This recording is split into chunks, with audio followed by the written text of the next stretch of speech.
Dan, are you ready? I am ready. Welcome back to another episode of Brickmania TV.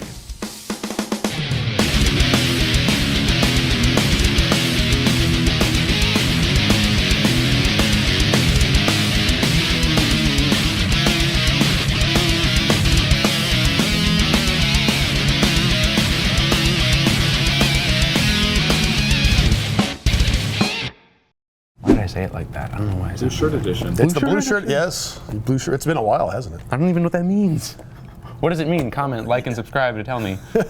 There, I said it. Okay. Yeah, we're talking about tanks apparently, right? Right, tanks. That's what we do. We do best here at Brickmania. Yes. So Panzer. Panther. Yes, it is a Panzer. Panther. Yeah, it is. It is the fifth Panzer. Ausf G. So we've done this before. So I know the hardcore fans of Brickmania will know that we've done the Panther Ausf G, which is the last model of the Panther. We've done this several times in the past. It was the first Panther we did. I did way back in 2003.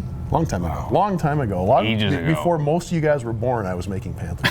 So before anybody was making Panthers, I was making Panthers. Nice. Original Lego. Master builder. Yeah, except this other guy who was doing it too, but yeah.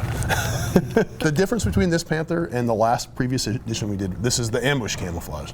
So the last one we did, it was gray. It was more of a wintry kind of feel. This is ambush. Cool. This is like, so we're in the Battle of France Part 2 right now. Right. Liberation of France. So basically, the Allies are coming ashore. Germans are throwing everything they have into the fray. Therefore, they have some of their best tanks coming out. Panther was arguably one of the best tanks of any side during World War II. The Panther Ausf G, they fixed a lot of the mechanical issues. Basically, this thing is just a gigantic gun. This is a 75 millimeter, super high velocity gun. It's not. They didn't make it that big because somebody has size issues. They made it that big because it is effective. It is effective. It is effective. There are stories of somebody in a Panther shooting through a Sherman to get another Sherman that was hiding behind it. I mean, maybe we shouldn't be laughing at that. No, it's grisly business. It's war. It's pretty crazy. Yeah, it's not, but it's effective.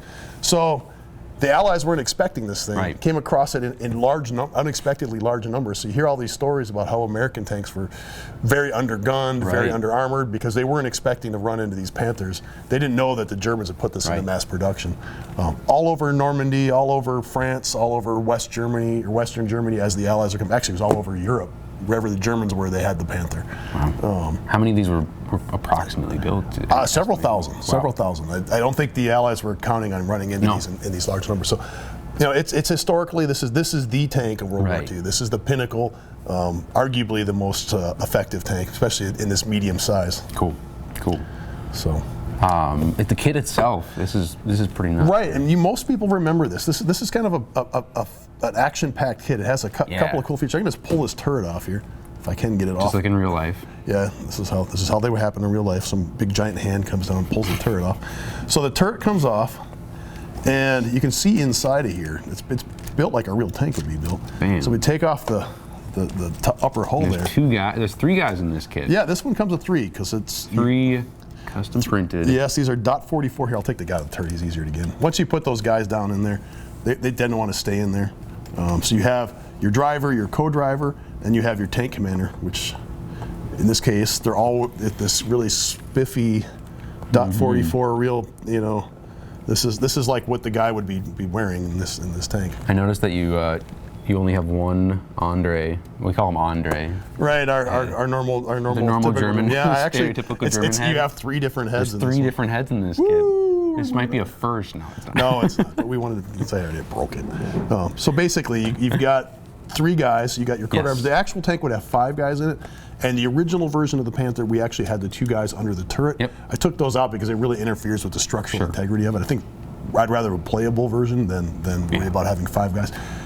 We do sell these guys. I don't know if we have them in stock at this juncture, but keep an eye out on the site. If we don't have them now, we'll have them in the future. The Panzer Commander, the .44, he's can be kind of our new standard. It's a cool dude. I'll put this back together. You do have a lot of series of opening hatches, so you can see your guys. You can have them sitting in there and have your turret on there. There's another access hatch for the engine. Makes it kind of cool. You do have a semi-functional working, suspension. Right.